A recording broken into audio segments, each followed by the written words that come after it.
What if I told you that some of the most beloved fast food chains didn't fail because of bad food or poor service? The truth behind why these 15 iconic restaurants vanished is so shocking it'll change how you see every drive-thru forever. Before McDonald's ruled the world and Burger King claimed flame-broiling fame, there was Burger Chef. This Indiana-born chain actually invented the flame-broiled burger concept that made Burger King famous. Talk about getting your thunder stolen. Burger Chef didn't just stop at better burgers, though. They created the first Works bar where customers could pile on their own toppings.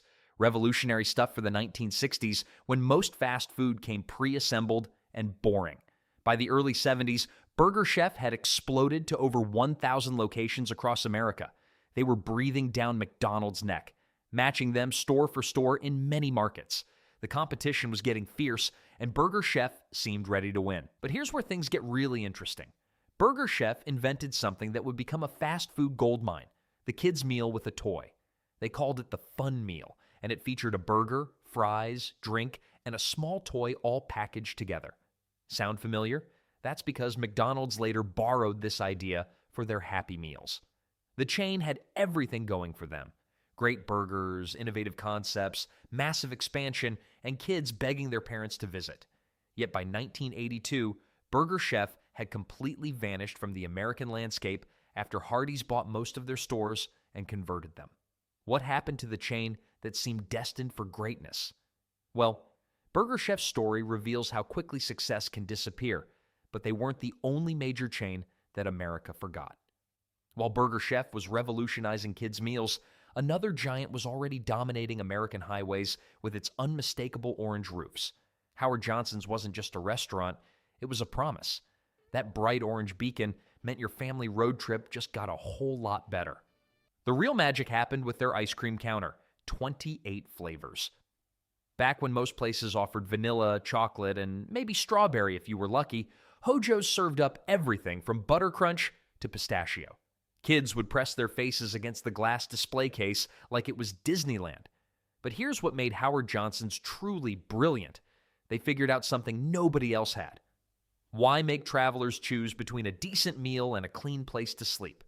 The company pioneered the concept of pairing restaurants with motor lodges, creating America's first real travel empire. One stop, everything handled. By 1975, over 1,000 locations dotted the country. That made Howard Johnson's the largest restaurant chain in America, bigger than McDonald's at the time. The orange roofs became as much a part of the American landscape as stop signs. Then the 80s hit like a wrecking ball. Highway travel patterns shifted, tastes changed, fast food got faster, and families started craving different experiences. The Orange Empire crumbled almost as quickly as it had risen.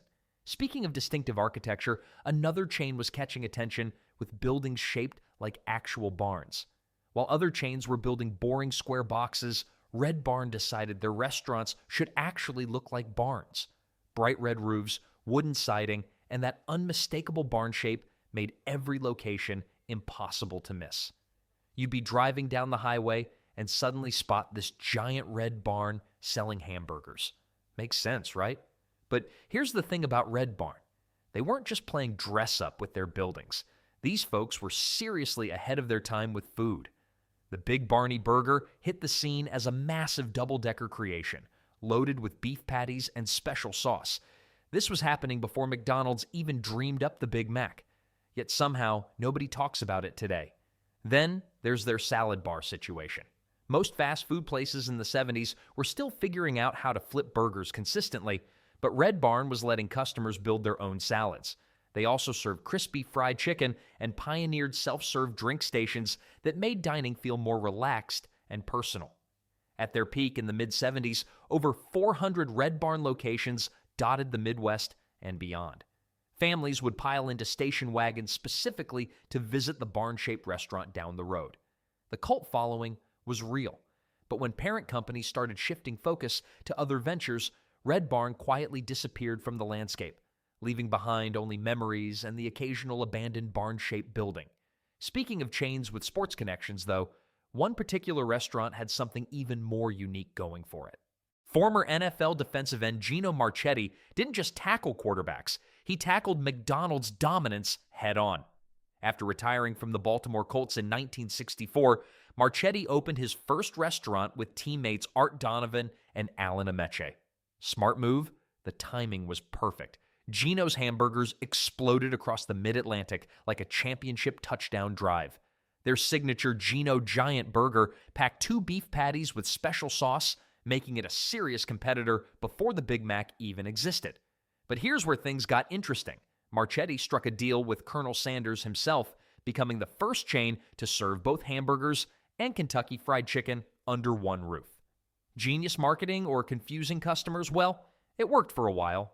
Sports fans flocked to Gino's locations, drawn by the NFL connection and quality food. The chain's mascot, a cartoon character named Gino, wore a football helmet and promised the best burgers in the huddle.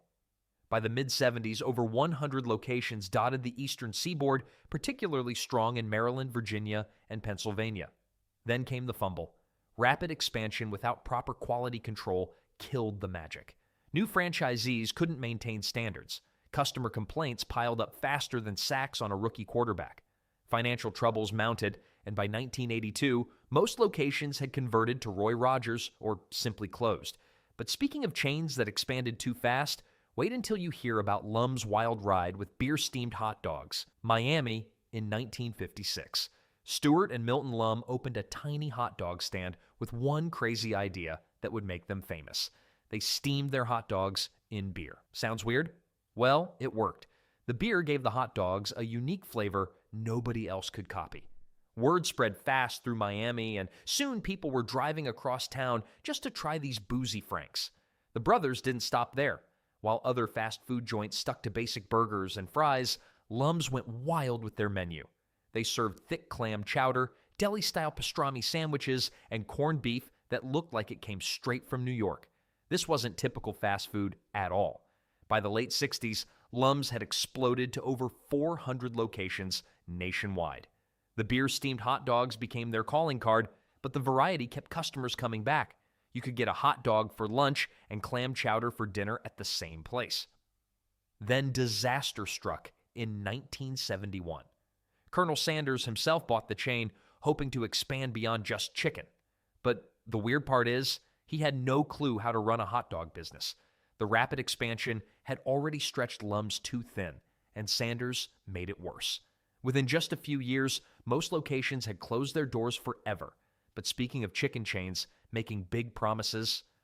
While Gino's was struggling with sports fame and expansion troubles, another chain was about to prove that celebrity endorsements could go spectacularly wrong. Minnie Pearl's Chicken seemed like a sure thing on paper. Named after the beloved Grand Ole Opry star with her signature price-tagged hat, this fried chicken venture promised to give Colonel Sanders a run for his money. The buzz was absolutely massive, especially across the South, where Minnie Pearl was practically royalty. Franchise offers flew out faster than hot biscuits at a church dinner. Hundreds of investors lined up, checkbooks ready, convinced they were getting in on the next big thing. The hype machine worked overtime. But here's where things get interesting. Despite all that excitement and money changing hands, only a handful of actual restaurants ever opened their doors. Most investors discovered they'd bought into little more than dreams and promises. The financial mismanagement was staggering. Lawsuits started piling up faster than chicken bones at a Sunday picnic. The whole operation became a textbook example of how not to run a franchise business. Too much, too fast, with no real foundation underneath. Yet even though Minnie Pearl's Chicken crashed and burned almost immediately, it accidentally sparked something huge. The chicken wars that followed would reshape fast food forever. Speaking of battles that actually mattered, one California chain was quietly figuring out how to serve two completely different foods under one roof. While everyone was busy copying McDonald's burgers and KFC's chicken, one LA chain decided to break all the rules. Pup & Taco served hot dogs and tacos under the same roof. Crazy? Maybe. Genius? Absolutely.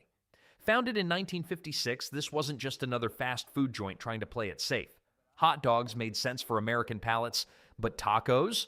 That was risky business in the 70s. Most Americans had never even tried a real taco, but Pup & Taco bet big on variety, and Southern California loved them for it. The menu was beautifully simple. Cheap tacos that actually tasted good, alongside classic American hot dogs. No fancy marketing gimmicks or celebrity endorsements needed, just quick, tasty food that hit different cravings at the same time. Families could grab lunch without arguing about what everyone wanted to eat. By 1980, over 100 locations dotted Southern California. The catchy jingle stuck in your head for days. Kids dragged their parents there just to hear it again. But success breeds competition, and Taco Bell was watching closely. The bigger chain swooped in and bought most Pup and Taco locations, ending the era of the perfect hot dog and taco combo. What happened next would show just how ruthless the burger wars could really get. While West Coast chains were serving tacos and hot dogs, New York had its own burger empire brewing. Carrols burst onto the scene as one of the first major fast food burger chains in New York State, and they weren't messing around. Their secret weapon? The club burger with special sauce. Sounds familiar, right? Well, this was way before anyone was talking about special sauce being a big deal. Carrols figured out that a good burger needed more than just meat and bun. The chain exploded across the Northeast faster than you could flip a patty. By the early 1970s, over 150 locations were slinging club burgers from Syracuse to Buffalo. Not bad for a regional player going up against the big boys. But here's where things get interesting. Most people today have never heard of Carrols, even though they probably ate at one. How's that possible? In the late 70s, Carrols made a business deal that changed everything.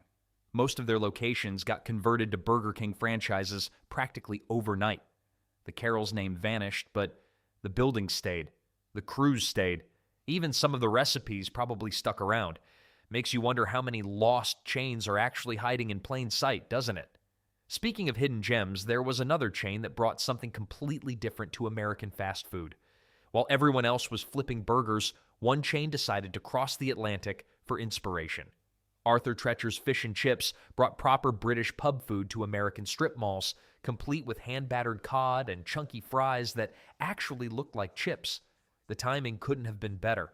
This was the 70s, when Americans were just discovering there was life beyond hamburgers and hot dogs. Arthur Treacher's capitalized on this curiosity with authentic recipes that would make a Londoner weep tears of joy.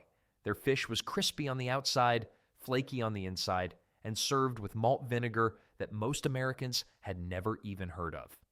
But here's where it gets impressive. At their peak, they had over 800 restaurants scattered across the country. 800! That's more locations than some major chains have today. The secret wasn't just good fish, it was consistency. Every piece of cod was hand-battered fresh, every order of chips was cut thick, and every restaurant smelled like a proper fish and chip shop. Then reality hit hard. The economics of fresh fish proved brutal. Rising costs, changing American tastes, and brutal competition from burger chains started sinking the ship. Most locations couldn't survive the 80s. Today, only a handful remain, mostly in the Northeast, but plenty of folks still remember when fish and chips felt exotic and new. Speaking of chains that brought something different to American palates, while chains like Arthur Treacher's were frying fish up north, something spicier was happening down south. Enter Chicken George, the fried chicken chain that tried to bring soul food swagger to places that had never experienced anything quite like it. Founded in the early 1980s, Chicken George wasn't your typical fast food operation. This was Southern-style fried chicken with attitude. The spice blend hit different. We're talking about chicken so flavorful it made KFC taste like cardboard. Their sides weren't just afterthoughts either. Mac and cheese that actually had cheese, greens that didn't come from a can, biscuits that could make your grandmother jealous. The chain exploded in cities like Baltimore and Washington, D.C. Lines wrapped around blocks. People drove from neighboring states just to taste what everyone was talking about.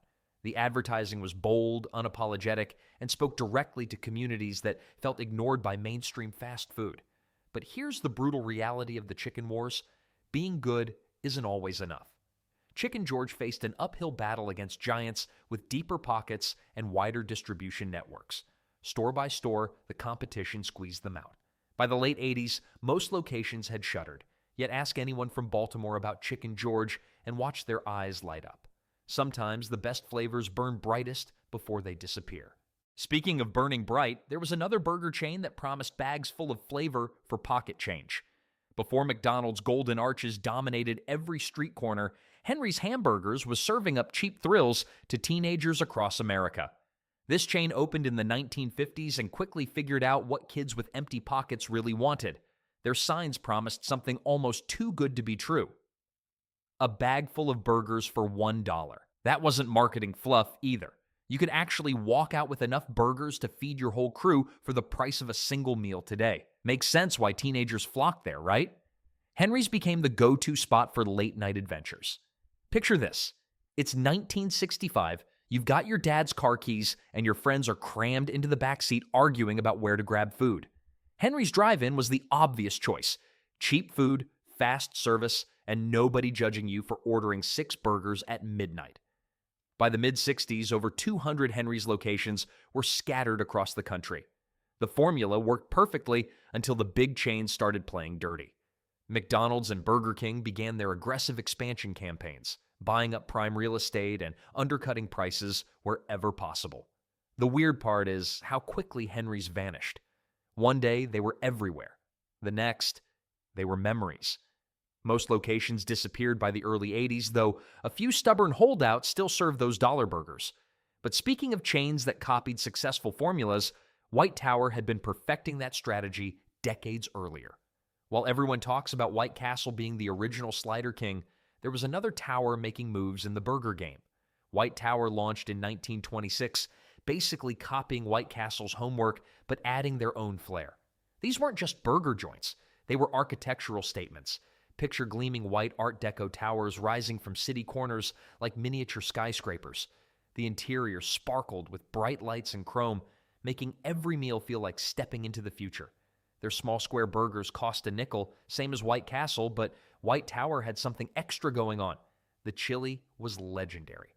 Not just any chili, a hearty bowl that became the chain's secret weapon alongside those tiny burgers and strong coffee. Workers would pile in during lunch breaks, grabbing bagfuls of sliders and warming up with that famous chili. At peak, White Tower operated over 230 locations across America's biggest cities. But here's where things got messy. Urban renewal projects in the 50s and 60s started tearing down those beautiful towers to make room for highways and shopping centers. The company couldn't adapt fast enough. City dwellers who grew up with White Tower still get nostalgic about those simple pleasures. Cheap burgers, good chili, and that unmistakable tower design. Speaking of simple pleasures, another chain was about to put their own spin on familiar territory, but with bagpipes and tartan instead of towers. Most people know McDonald's took over the world with golden arches, but few remember Sandy's tried the exact same game plan with a Scottish twist. Founded in Illinois during the early 1960s, Sandy's basically looked at McDonald's success and thought, we can do that, but with bagpipes. The restaurants featured bright tartan patterns everywhere. Red and green plaid covered the walls, the uniforms, even the napkins. Their mascot, a clown wearing traditional Scottish clothing and playing bagpipes. Makes sense, right? Nothing says fast food quite like Highland culture. Sandy's biggest seller was the Big Scott Burger, which sounds way more exciting than it actually was. Just a regular burger with a Scottish name slapped on it. But kids loved the whole theme, especially when that bagpipe-playing clown showed up for birthday parties. At their peak in the early 70s, Sandy's had about 121 locations scattered across the Midwest. Not bad for a McDonald's copycat with an identity crisis. The problem was simple economics. Hardee's came knocking with a buyout offer that was too good to refuse. By the mid-70s, every Sandy's restaurant had been converted to Hardee's. The tartan disappeared, the bagpipe clown retired. Most people forgot Sandy's ever existed, except for those childhood memories of eating Big Scott burgers while surrounded by enough plaid to outfit an entire Scottish army. Speaking of forgotten family dining experiences, let's head east where steak dinners ruled the night. Valle's Steakhouse wasn't just a restaurant chain, it was a dining destination that made families feel like they were splurging without breaking the bank. Founded in the 1940s by Donald Valle in Massachusetts, these places were absolutely massive. We're talking restaurants that could seat 400 people at once. The concept was brilliant in its simplicity. Offer quality steaks and prime rib at prices regular families could actually afford. While other chains were shrinking portion sizes, Valle's was piling plates high with meat. Their signature prime rib special became legendary across New England and beyond. But here's what really set them apart: the salad bars. These weren't wimpy little lettuce stations. Valle's built sprawling all-you-can-eat salad bars that stretched forever, loaded with fresh vegetables, cheeses, and fixings. Kids would make multiple trips just to build towering salad sculptures. The restaurants themselves looked like something between a ski lodge and a fancy steakhouse. Dark wood everywhere, cozy booths, and that unmistakable smell of grilled meat hitting you the moment you walked in. Sunday nights meant Valle's for countless families. By 1977, 25 locations dotted the East Coast. Each one was packed on weekends with families celebrating birthdays, anniversaries, or just treating themselves to a night out. Then dining habits started shifting toward faster, more casual experiences, setting the stage for another chain that tried capturing California's laid-back burger culture. All-American Burger wasn't just another fast food joint. It was the cool kids hangout that defined West Coast burger culture in the 70s and early 80s. Founded in California, this chain understood something most competitors missed. Teenagers didn't just want food, they wanted a scene. The restaurants felt like classic diners, complete with red vinyl booths and that unmistakable smell of grilling beef. Their burgers were massive, messy, and absolutely worth the wait. But here's what made them legendary. Hollywood came calling. When Fast Times at Ridgemont High hit theaters in 1982, All-American Burger became instantly recognizable to moviegoers nationwide. That scene where Brad Hamilton works the grill? Pure gold for brand recognition. The menu kept things simple but effective. Thick milkshakes that actually required effort to suck through a straw. Burgers stacked so high you needed both hands and maybe a prayer. Their motto could have been, "Go big or go home," before anyone ever said it. Then the burger wars exploded.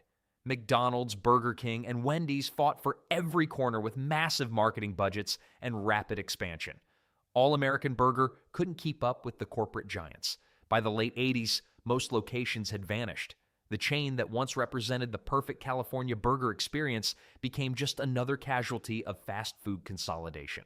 Sometimes being cool isn't enough to survive.